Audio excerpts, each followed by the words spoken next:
Bismillahirrahmanirrahim. Assalamualaikum warahmatullahi wabarakatuh. Alhamdulillah, sholatu wassalamu ala rasulillah, la hawla wa la quwata illa billah, ma ba'da. Seluruh mas santri yang dirahmati Allah subhanahu wa ta'ala, alhamdulillah pada kesempatan hari ini kita masih bisa bertemu untuk melakukan pengkajian kitab Sulam Taufik.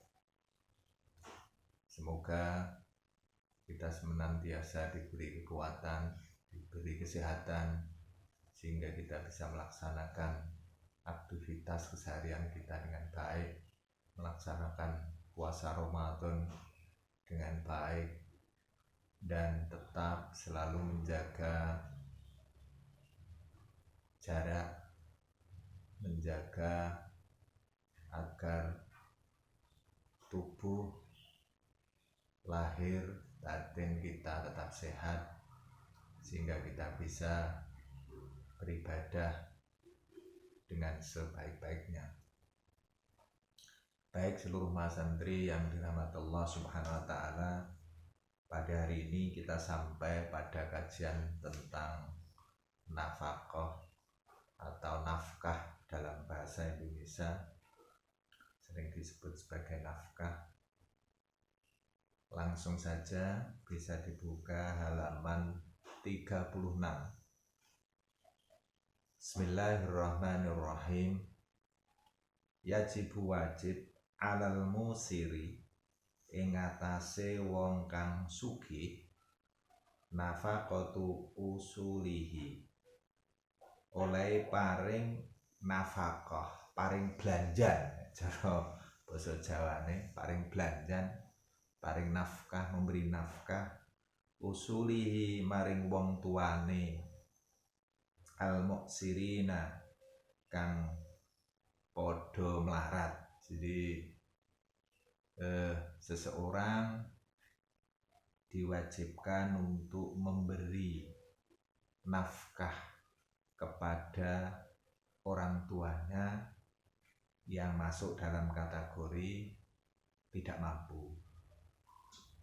Wa ing qadaru alal kasbi, senajan orang tuanya itu memiliki kemampuan untuk mencari nafkah. Wa ing qadaru lan senajan kuwasa sapa usulihi wong tuane man alal kasbi ing atas nyambut gawe, wa nafaqatu furuihi lan uga kewajiban paring nafkah furuihi maring anak-anake, anak keturunane, ida aksaru arikalane podo melarat sapa anak-anake kabeh. Wa ajazu, melarat itu artinya ya tidak mampu memenuhi kebutuhan dirinya, ya tentunya karena masih anak-anak, artinya belum memiliki pekerjaan yang tetap, belum bisa cari nafkah sendiri, maka itu kewajiban bagi orang tuanya. Ida aksaru wa ajazulan apes anil kasbi, wa ajazulan apes anil kasbi saka oleh golek pangupa jiwa, sing nyambut gawe lisihorin krana isih cilik. Saya cilik dipaksa kon nyambut gawe, saya cilik dipaksa kon golek beras dhewe, kon golek duit dhewe. Lah ini ora oleh. Jadi itu karena itu masih kewajiban orang tuanya. Au zamanatin, utawa krana lumpuh, krana cacat. Jadi misalnya ya naudzubillah, misalnya punya anak yang cacat, maka ya tanggungan, kewajiban, beban itu ya terus tetap di atas pundak orang tuanya. Jadi dua kelompok yang harus dinafkahi. Yang pertama adalah orang tuanya yang sudah tua, orang tuanya yang sudah tua dan tidak mampu, maka itu kewajiban bagi seorang mukmin, untuk seorang kepala keluarga untuk memberi nafkah, memberi pengupo jiwa, memberi makan ya setiap harinya. Jadi, dan juga kewajiban yang kedua adalah memberi nafkah kepada anak-anaknya, kebutuhan anak-anaknya itu harus selalu diperhatikan. Wajibulan wajib ala zauji ing atase bojo lanang. Nah, ini ya kewajiban bagi suami, seorang suami, nafaqatu zaujati, paring nafkah, paring blonjo maring bojone wadon. Wa mahruha, lan uga paring mas kawin, mahar, paring mas kawin. Jadi itu kewajiban seorang suami, harus ngasih mahar kepada istrinya. Wa mahruha wa alaihi, lan wajib ing atase bojo lanang seorang suami, laha maring bojo wadon, mut'atun, bebungah. Jadi seorang istri harus diberi bebungah, mut'atun, intolaqoha, lamun menceraikan, lamun lamun nolak sapa bojo lanang, nalak bojo lanang ing bojo wadon. Jadi seandainya terjadi perceraian, maka seorang suami itu wajib memberi bebungah, jadi mut'ah, paring bojo wadon. Wa ala malikil abdi, lan uga kewajiban ing ngatasé wong sing duwe budak. Jadi wong bendoro, orang yang punya budak itu kewajibannya apa? Wal bahaim, lan uga wong sing duweni raja kaya, wong sing duweni hewan piaraan, kebo, sapi, jaran, unta lan sak pinunggalane. Apa kewajibane kanggo wong sing duweni budak lan raja kaya mau? Nafaqatuhum, ya kewajiban aweh nafaqohe, memberi penghidupan, memberi makan bagi mereka, jadi nyukupi bagi kebutuhan hidup mereka. Wa ayu kalifahum, lan yen to ora membebani, ora merdi-merdi minal amali saka penggawean, mala yutiqunahu, penggawean sing ora kongang dilakoni dening budak lan raja kaya. Jadi misalnya kekuatannya budak kuwi kon mikul utawa kon manggul beban 50 kilo, lah kok kon manggul 100 kilo misalnya, lah kuwi ora oleh. Jadi ngenai apa kuwi jenenge beban, ngenai perintah maring apa budake itu harus sesuai dengan kemampuannya. Juga kepada hewan piaraannya kok saka wesuk misalnya sapi dari pagi mulai jam 6 disuruh bajak sawah sampai jam 6 sore, itu di luar kemampuannya, ya tetap harus ada istirahatnya. Jadi malayu tiakunahu, jadi jangan sampai memberi beban kepada budak ataupun hewan piaraan di luar batas kemampuannya. Wala yadribahum bi ghairi haqqin, wala yadribahum, lan ora kena mukul maring budak utawa hewan piaraan, ora oleh dipukul sak karepe, bi ghairi haqqin, tanpa kelawan hak. Jadi tidak ada alasan jelas, ada kesalahannya. Misalnya kalau ada kesalahannya, nah ini apa? Berarti ada hak gitu dari seorang pemilik budak ataupun pemilik Rajakaya, hewan ternak itu untuk memukul, tapi memukul bukan berarti niat menyakiti, ya, tetapi mengingatkan atas kesalahannya. Wala yadribahum bil ghairi haqqin, tanpa hak, wajibulan wajib ala zaujati ing ngatasi bojo wadon. Nah, ini kewajiban bagi seorang istri. Mas santri kabeh, mas santri putri kabeh iki wajib besok sebagai istri taatuhu ing oleh taat dateng suaminya. Jadi apa wae perintah suami itu kudu taat. Kudu taat fi nafsiha ing dalem awak dhewene wadon, jiwane wadon, dadi pasrah bongkoan, pasrah total kepada suaminya. Kudu taat kepada suaminya. Ilama la yakhillu, kejaba maring perkara sing ora dihalalake, oleh brontak. Misale kon berbuat syirik, kowe saiki aja nyembah pangeran, aja nyembah Allah, saiki nyembah watu misale. Lah kuwi kudu ditolak, perintah sing ora halal.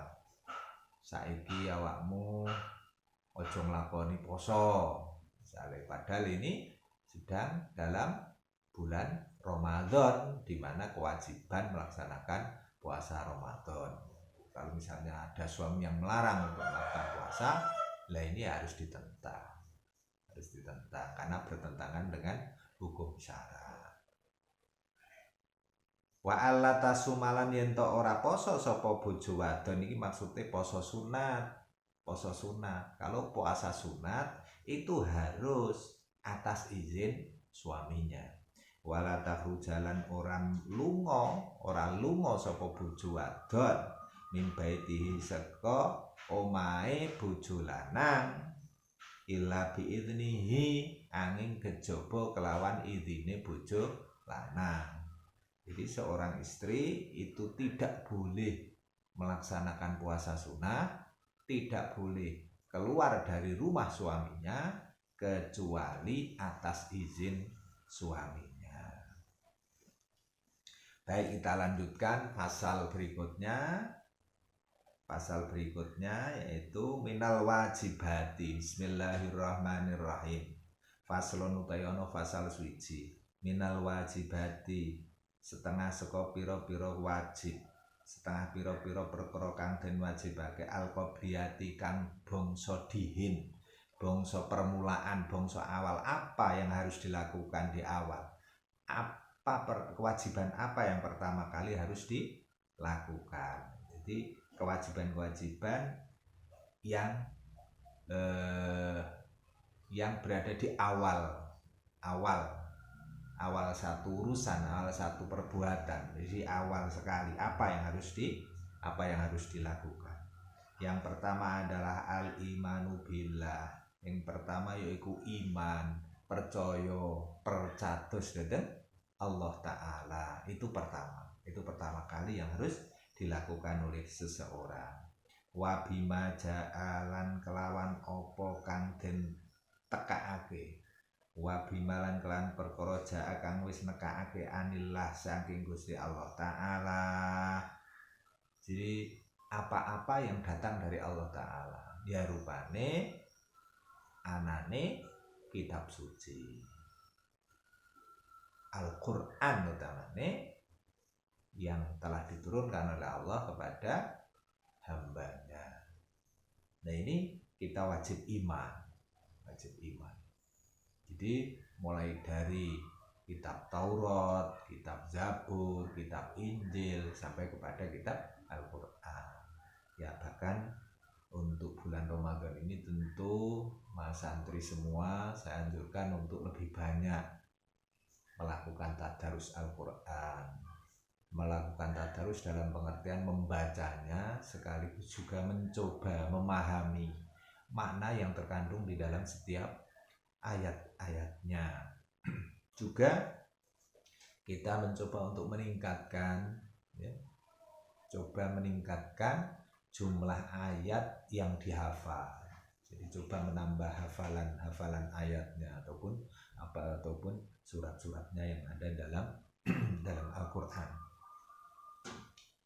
Wa bima jaa ar-rasulillah wal imanu bi rasulillah. Dan juga selanjutnya setelah iman kepada Allah, apa yang diturunkan oleh Allah, dan juga iman kepada utusan Allah, kepada Nabi Muhammad SAW. Wa bima ja'alan kelan apa wae kang digawa ar-rasulillah saing Gusti Kanjeng Nabi Rasul, saing Gusti Kanjeng Nabi Muhammad, ya rupane sunnah, hadis, khobar, asar, ya. Nah, itu apa? Harus iman. Kita juga harus iman. Watasdiku, nek wis iman, watasdiku benerake, yakinake, yakin bener. Wal yakinu lan yo yakinake, benerake tur yo yakinake. Wal ikhlasu sakwise benerake, sakwise yakin yo ikhlas. Wa huwa utai sing jeneng ikhlas iku al amalu lillah, nglakoni penggawean itu krana Allah Ta'ala, nglakoni ibadah mung krana Allah Ta'ala, itu ikhlas. Senajan iki terus perlu belajar, kita terus perlu belajar dan terus belajar. Ikhlas itu terus belajar, terus melaksanakan. Tapi nek urung ikhlas, yo karena saya belajar, yo terus lakukan gitu. Sholat ke musola, sholat ke masjid, sholat di rumah, gitu. Nah, itu tetap dilakukan. Pripun nek dereng ikhlas ta? Ya ndak apa-apa, urung ikhlas tetap dilakukan. Kita terus berusaha untuk ikhlas. Di musola, misalnya pertama kali, aku sholat ning musola kancane akeh, di sholati krono kancane akeh dan seterusnya. Nah itu nanti dilatih. Oh tiba ndak ada pengaruhnya koncon sithik, sing penting aku sholat di musola atau di masjid atau di rumah. Itu terus di ikhlas karena Allah. Wa huwa al amalu lillah wahdah, yen wijake suwiji namung karena Allah. Wan nadamu lan yo merasa getun sabanjure sakwise iman dateng Allah, iman dateng Rasul, iman dateng apa sing teko saking Allah, apa sing teko saking Gusti Kanjeng Nabi Rasul, iku nglakoni ikhlas. Sakwise nglakoni ikhlas, amal kanthi ikhlas, berikutnya yaitu anadmu alal ma'asi, merasa getun, anadmu getun alal ma'asi ing ngatasi piro-piro kemaksiatan sing wis dilakoni. Nah, sebagai manusia tentunya kita itu selalu saja tidak bisa melepaskan diri dari perbuatan maksiat, entah itu maksiat mata, maksiat telinga, maksiat tangan, maksiat kaki, maksiat mata, maksiat lisan kita, maksiat hidung kita, dan anggota yang lain, ya. Nah, ini seluruh kemaksiatan itu harus kita getuni, kita merasa getun atas maksiat itu. Wa tawakkululan yon tawakal, ada kepasrahan alallahi maring Allah Ta'ala. Jadi sakwise apa kuwi jenengane tawakal, tawakal itu pasrah, ikhtiar, terus berusaha baru kemudian tawakal ing atase Allah Ta'ala, dipasrahkan semuanya. Aku berusaha mendekati dia, sudah berusaha, tapi kok tetap saja nyatanya tidak bisa dekat, bahkan malah semakin menjauh misalnya. Yaitu harus pasrah, harus tawakal, datang Allah, sesuk oleh gantine sing luwih apik, itu ya. At-tawakkul 'ala Allah wal muraqabatu lan yo amrih parek lillahi maring Allah Ta'ala, selalu muraqabah, mencoba mendekat kepada Allah Ta'ala. Waridho anillah lan uga duwe lilo legowo ridho datang Allah Ta'ala atas apa pandume Allah Ta'ala, atas apa pemberian dari Allah Ta'ala. Oke sithik itu ridho lillah ya, rela gitu ya, rela. Waridhanillah wa husnudzon billah wa husnudzon lan bagus penyonone datang Allah Ta'ala, berprasangka baik kepada Allah Ta'ala, jadi berprasangka yang baik dengan Allah Ta'ala. Husnudzon, Allah Ta'ala dawuh ana inda dzanni abdi bi wa ana azibi, ana inda dzanni abdi bi, sak temene ingsun Allah iku ana ing penyanane kawula ingsun. Nek kawula ingsun iku le nyono apik maring ingsun, ya ingsun apik berbuat apik kepada dia. Nek ora nyono apik, nyonone kok ana maring Allah Ta'ala, ya nanti Allah akan murka kepada kita. Jadi Allah itu ada dalam penyanane menungso. Wa bi khalqillahi lan uga penyonokan apik maring makhluke Allah Ta'ala, dadeng sepodo-podo kepada temannya, kepada saudaranya, kepada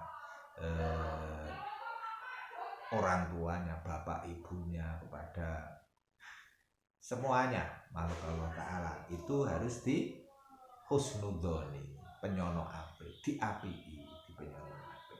Wa ta'zimi sya'airillah lan ngegungake sya'airillah,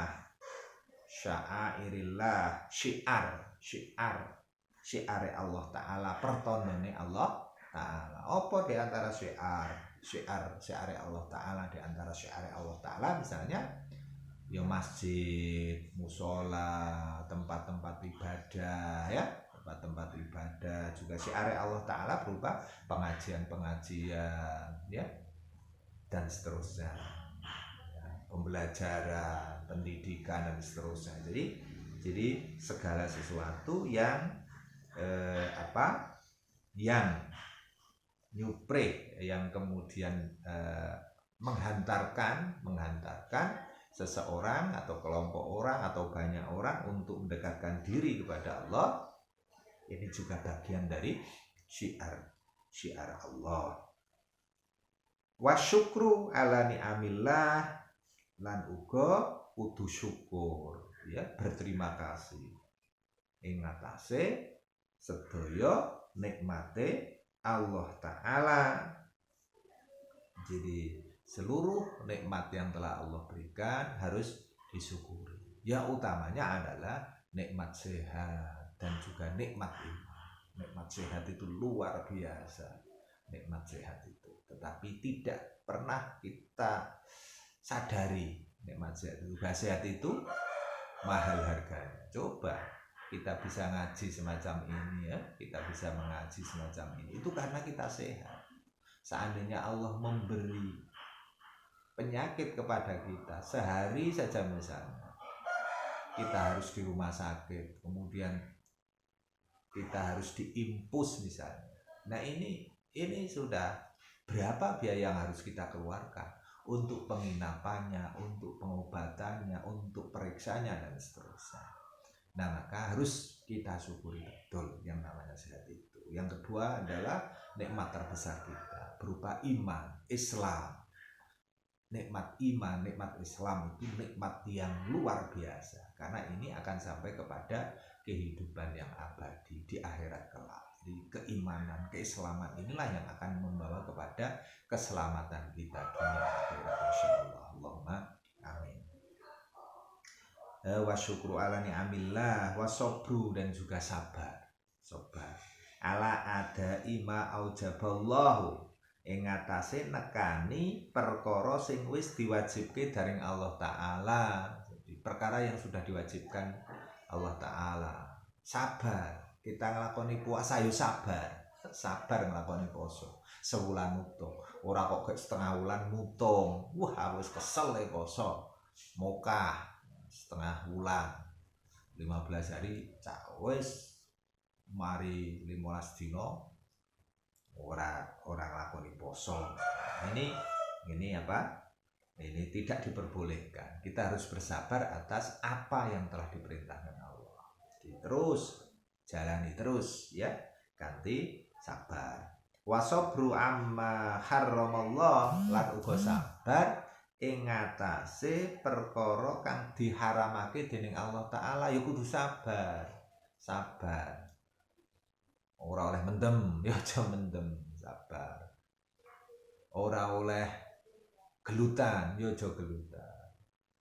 Ora oleh judi, ya aja judi, dan seterusnya. Jadi ing ngatasé perkara sing diharamke ya kudu sabar. Wa alamat tala kalan uga sabar ing ngatasé barang kang wis den cobaake maring sira.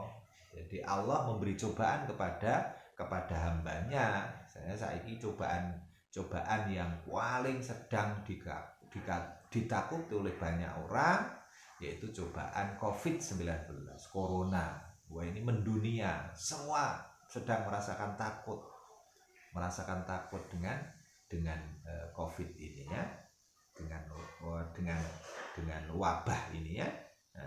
Nah ini kita harus sabar. Ya sudah, kita sabar, kita tetap jaga jarak, kita tetap di rumah, kita tetap menjaga kebersihan kita.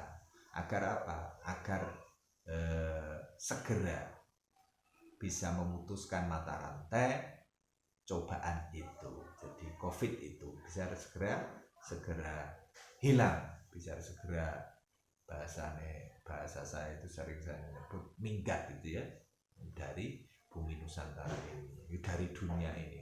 Ben wanggone monde ben nyedaki sengringi biar mendekati matahari, biar mati semua itu wabahnya. Mabtalakallahu bihi wasiqatu, dan juga selanjutnya kita harus yakin berizki, dengan rezeki. Jadi rezeki itu tidak akan pernah tertukar. Jadi rezeki kita tentu pasti akan diterimakan oleh Allah kepada kita, pasti akan kita terima. Itu kalau memang rezeki kita. Tapi kalau bukan, ya wis mbok arek ngeyel kaya ngopo, pasti tidak akan pernah bisa masuk, bisa kita terima. Jadi rezeki itu sudah ditentukan oleh Allah taala. Jadi kita ya tetap harus yakin anane rezeki. Sepanjang kita bisa diuripi dening Allah taala, mesti bisa diparingi rezeki. Jadi nek engko wis ora digawe rezeki, berarti ya wis dipateni. Gampang ya, gampang. Pancen rezeki ini wis entek ning dunya iki ya mesti dipateni dening Allah taala. Nek sepanjang rezeki ini isih ya mesti isih diuripi. Jadi sepanjang isih urip mesti diparingi rezeki, ndak usah khawatir. Allah taala itu maha kaya, maha sugih. Senajan itu toto lahir wakeh, toto lahir hampir semua orang tidak berangkat ke tempat kerjanya masing-masing. Hampir semua orang tinggal di rumahnya masing-masing. Dia tinggal di rumahnya masing-masing. Yang tinggal di rumahnya masing-masing entah tetap juga dia tetap mangan. Insya Allah tetap diberi rezeki ini Allah taala. Wa ittihamun nafsi, ya mari ngono yakin marang rezekine Allah taala, uga wa ittihamun nafsi, ngedoi maring hawa nafsu, menjauhkan diri dari hawa nafsu. Jadi nyipta Allah maring hawa nafsu. Jadi yo nganggap Allah, hawa nafsu ki Allah. Wa adamu ridho, lan ora anane ridho, ora anane lilo maring anha maring nafsu. Wa bughdu syaitani, lan sengit. Jadi kita harus sengit maring setan. Jadi tidak boleh berteman dengan setan, tapi kita sengit dengan setan. Nah, di antara sifat setan yaitu pemarah. Karena setan, jin itu diciptakan dari api yang memiliki sifat panas gitu ya. Jadi suka marah. Jadi tinggalkan sifat marah itu, karena itu sifat setan. Wabuhtud dunya, wabuhtud dunyan, benci maring dunya. Benci maring dunya itu artinya apa? artinya kita tidak kemantil-mantil, tidak terpaku, tidak apa ya, hidup kita itu tidak tergantung pada keduniawian. Jangan sampai aku nek ora keturutan iki, aku trimo mati misalnya. Jangan sampai. Nah, berpaham seperti itu. Jadi dunia itu tetap Bapak kita miliki, tetapi kemudian tidak boleh kita itu kemantil-mantil. Jadi cara ulama memberi pembelajaran kepada kita, dunia itu posisikan sebagai bayangan kita. Dunia itu bayangan kita. Jadi jangan sekali-kali kita mengejar bayangan kita. Kenapa? Karena dia akan selalu lari lebih cepat dibanding kita, bayangan itu. Tapi bayangan itu sebaiknya harus kamu acuhkan, dibelakangi bayangan itu. Supaya apa? Supaya bayangan itu nanti yang akan mengejar kita. Jadi kalau kita tidak kemantil-mantil dengan dunia dan keduniawian, justru nanti insya Allah dunia itu nanti yang akan manut, yang akan mengikuti kita. Jadi bukan berarti kita tidak menyatu dengan dunia, tidak. Karena kita dengan bayangan kita itu ya selalu ada, selalu menyatu bayangan kita itu dengan kita. Jadi kita tidak bisa hidup tanpa dunia, gitu. Tidak bisa. Karena kita hidup di dunia. Tapi kita tidak usah kemudian kemantil-mantil itu susah itu di bahasa Indonesia kan itu. Kita tidak kemudian menuhankan dunia, menempatkan bahwa kalau tidak keturutan ini saya ini terus piye, terus mati, terus maput, enggak. Jadi di dunia itu bagai bayangan kita yang harus kita belakangi. Kalau kita lari, justru bayangan kita nanti yang akan mengejar kita. Nah, kalau kita membelakangi bayangan itu. Wa bughdu ahlil ma'asi, dan nek wis benci karo kadonyan juga wa bughdu ahlil ma'asi. Kita juga harus benci kepada ahlil ma'asi. Golongan wong sing padha maksiat. Nek karo golongan wong maksiat ki ya aja seneng. Kita merasa tidak suka. Bahkan Nabi mengajarkan marra minkum mungkaran falyughayyirhu biyadihi. Kalau kamu melihat kemungkaran, ubahlah dengan tangannya. Kalau tidak dengan tangannya, dengan lisannya. Kalau tidak dengan lisannya, baru dengan hatinya. Ya, artinya kita merasa benci kepada orang yang berbuat maksiat, ya, orang yang berbuat maksiat. Wa mahabbatullahi, dan juga kita punya kewajiban untuk cinta kepada Allah. Selalu cinta kepada Allah, rindu kepada Allah. Bukti cinta kita itu kalau ada panggilan Allah, ada azan, kita merasa senang. Sudahkah kita bisa merasa senang ketika ada azan? Lah ini perlu introspeksi, mengukur cinta kita kepada Allah. Sudahkah kita itu benar-benar cinta?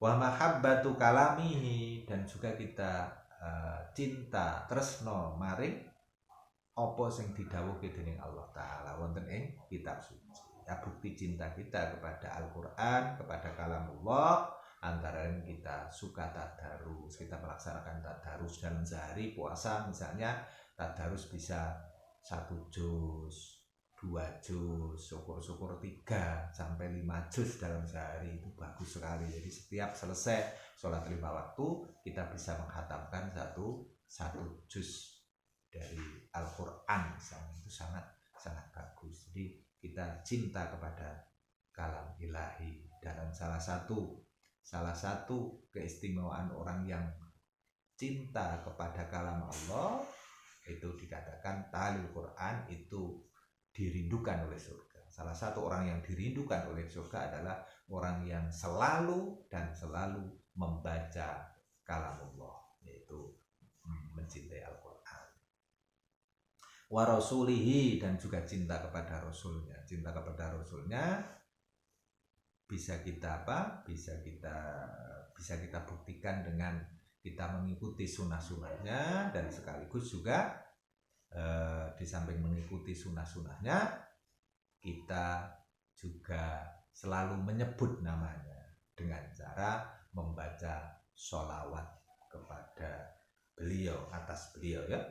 paling minimal paling minimal paling sedikit membaca salat yaitu Allahumma sholli ala Muhammad, Allahumma sholli ala Muhammad.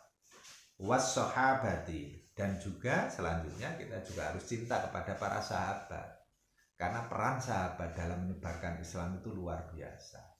Tanpa para sahabat tentu kita tidak bisa mempelajari sirah Nabi, perjalanan Nabi, hadis-hadis Nabi, sunnah-sunnahnya Nabi. Kita tidak akan tahu itu semua tanpa kita mencintai para sahabat. Jadi tidak mungkin langsung ambil dari Rasul ketemu orang. Jadi pemberitaan tentang Rasul tentu dibawa oleh para sahabat. Maka kita pun juga harus cinta kepada para sahabat Nabi alaihimus salam. Wal ali, juga kepada keluarga Nabi. Wal ansori, juga pada para pembela agama Allah, ya, para kiai, para ulama, para santri, ya, semuanya itu adalah para pembela, ya, fisabilillah, orang yang jihad di jalan Allah dan seterusnya. Ini semua adalah ansor. Wasolihin, lan wong-wong sing padha bagus kabeh, wong sing gawe apik kabeh. Nah, gawe apik kabeh ini perlu saya sampaikan kepada seluruh mas santri. Selama kita hidup di dunia ini, teruslah kita berusaha untuk terus membaik. Jangan kita menganggap bahwa diri kita itu sudah baik, tapi selalulah kita berusaha untuk lebih baik dan terus lebih baik. Inilah yang disebut sebagai proses membaik. Jadi puasa kita hari ini seyogyanya sebaiknya lebih baik dari puasa kemarin. Puasa besok harus lebih baik dari sekarang. Ini namanya terus membaik. Hari ini pengetahuan saya lebih banyak daripada hari kemarin. Hari besok pengetahuan saya harus lebih banyak dari hari ini. Demikianlah apa yang disebut dengan proses membaik. Nah, semoga kita semua bisa senantiasa diberi kekuatan oleh Allah Subhanahu wa taala dan selalu mendapatkan hidayahnya, sehingga kita bisa terus melaksanakan amal ibadah, bisa mengamalkan kewajiban-kewajiban yang diberikan oleh Allah Ta'ala kepada kita, dan kita tentunya bisa terus membaik. Semoga. Mari kita tutup pertemuan pada hari ini dengan bacaan kafaratul majlis. Subhanakallahumma wa bihamdika asyhadu an la ilaha illa anta astaghfiruka wa atubu ilaik. Insyaallah kita ketemu dalam pertemuan yang akan datang, pertemuan berikutnya. Assalamualaikum warahmatullahi wabarakatuh.